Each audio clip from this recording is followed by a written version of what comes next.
What is your ideal first car?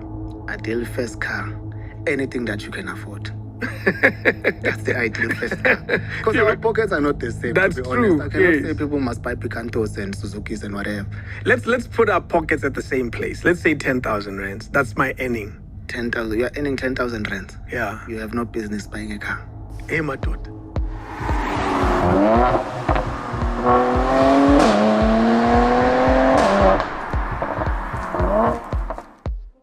Today's video is more of a story and we'll be checking out Oreo, this scrap Ford Fiesta. I think Oreo is a terrible name for a car, but the owner thinks it's cool, so what can we say? The inequality gap in SA is huge. Some people can afford to buy cars that cost more than 200,000 rands above MSRP. Then there's those who can't afford to buy a brand new car at all, even if it's just a budget car. There's a brand executive who said, on a public platform with a straight face, and I quote, "Yeah, we will never drop our car prices because there's already people who bought the cars at a higher price." That basically means some of the ridiculous prices are no longer justified and they know it. But they won't adjust them because rich people already bought the cars at a higher price. You know, it's so sad how brand executives are always out of touch with reality. It's like they stay in Orena or something. But as Pumelap. This is a 2010 Ford Fiesta and it's one of the used cars you can get with a budget of 100,000 rands or less. If you think you can still get a decent used car for 60,000 rands in 2023, I have bad news for you. Hence, I believe if you only make 10,000 rands a month, you have no business buying a car. Namela part China, you'll be fine. And I know some people won't agree with me, and it's okay. I'm not here to tell you what to do with your money, but I'll tell you the truth you don't want to hear. Don't. So this is a 2010 model and it's nothing fancy. The front end design is simple with some halogen headlamps. In the high end models you also get fog lamps. This generation had 3 trims if I'm not mistaken. Fiesta Trend, Ambiente and Titanium. The faded Ford logo is not fashion. Most of these Fiestas have the same problem. On the side, this model comes with steel wheels and wheel caps as standard. What you are seeing here is just aftermarket rims. The car is 13 years old, so let's not complain about the interior. This is what you get. It's a 2010 4-seal, so you can't expect any fancy tech here. This Fiesta is owned by a God-fearing man, and I don't know why I'm telling you that, but I thought I should put it out there. And like that's what salesmen tell you when they want to sell you a scrap. They give you unnecessary information about the previous owner. No, this is a great car, chief, buy it. It was owned by a retired white lady. If a dealer tells you a car was owned by a lady, don't buy it. So TS bought this car in 2010 for around 180,000 rands brand new, and he never experienced any issues with it until he was involved in an accident in 2020. Things started going south from there because the car was not insured.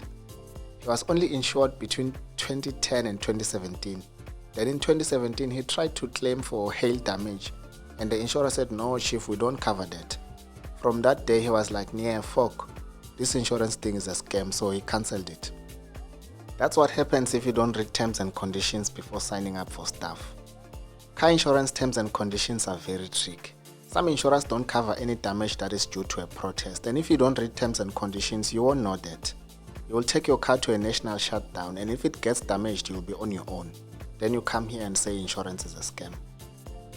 While we are on the issue of insurance, if you were driving, let's say maybe a 12-year-old car, that's worth roughly 60,000 rands. Would you pay for comprehensive insurance or you'd so much just drive around without insurance and hope for the best?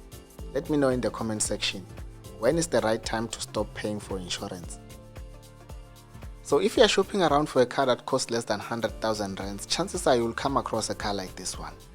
And you have to inspect it thoroughly to avoid signing up for depression. People tend to focus on the mileage and paint work during an inspection, but there's more to look out for. So after checking out the body and mileage, you should make sure that all the electrical components are working. Check the headlamps, turning signals, tail lamps and brake lights. All lights should be fully functional.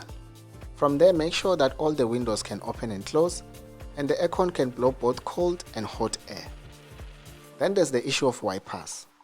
People don't normally buy cars while it's raining, so they tend to overlook the importance of inspecting the wipers. You'll be shocked the day you need them. Also test the radio and make sure that all the speakers in the car are working. My Polo Vivo had an aftermarket sound system and before I sold it, I removed the sound. I don't know what those guys did when they were removing the sound, but this is a story for another day. Buying a used car is an extreme sport, so try to make sure that all the little things are fully functional. When it comes to the mechanical components under the bonnet, do not do the inspection yourself if you don't know what you are doing, because you won't see anything. The car in your screen right now has a coolant leak problem, and the owner once bought a 5 liter of coolant and finished it within 2 days. The leak is so bad you have to refill the coolant every 30 minutes. So instead of fixing the leak, this Morena resorted to just using pure water. He drives around with bottles of water everywhere he goes. Every 30 minutes he has to hoist some water in the coolant reservoir. The good news is that the engine warning light is now on. His problems multiplied. And that's exactly what you get when you are careless. This car was last touched by a Ford technician around 2017, and then from there everything was done under a tree, and the car is sitting at just over 140,000 kilometers on the clock and still pushing. If you are shopping around for a used car, I hope you don't come across a scrap like this one. And some dealers are crooks. If a car has some warning lights on, they reset it to clear the lights without fixing the problems.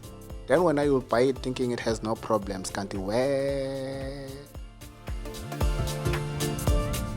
The 1.4 liter variant produces 171 kilowatts and 128 Newton meters of torque.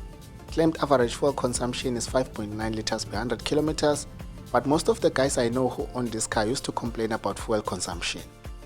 The 1.6 liter produces 88 kilowatts and 149 Newton meters of torque. When driving, the car feels solid, I'm not gonna lie. It's way better than most of the 200,000 rands budget cars will get these days, but the Lemon I'm driving right now has a steering wheel vibration problem, and I think it's a wheel alignment issue. The rear and front tires are not of the same size. In front there's 19550 15s, and at the back there's 19565 15s, and it's different tire brands. Every time I get inside this car, my anxiety levels shoot through the roof. In the used car market, you can get this car for around 70,000 rands, and it's best to just buy it cash because banks don't finance scraps. And don't even think about a personal loan in China, because that's a terrible idea. At a ridiculous interest rate of 26%, you will end up paying more than 50,000 rands in interest for a 70,000 rands car over a period of 5 years. And your 70,000 rands car might not even last 5 years. But then again, I'm not here to tell you what to do with your money, so do you.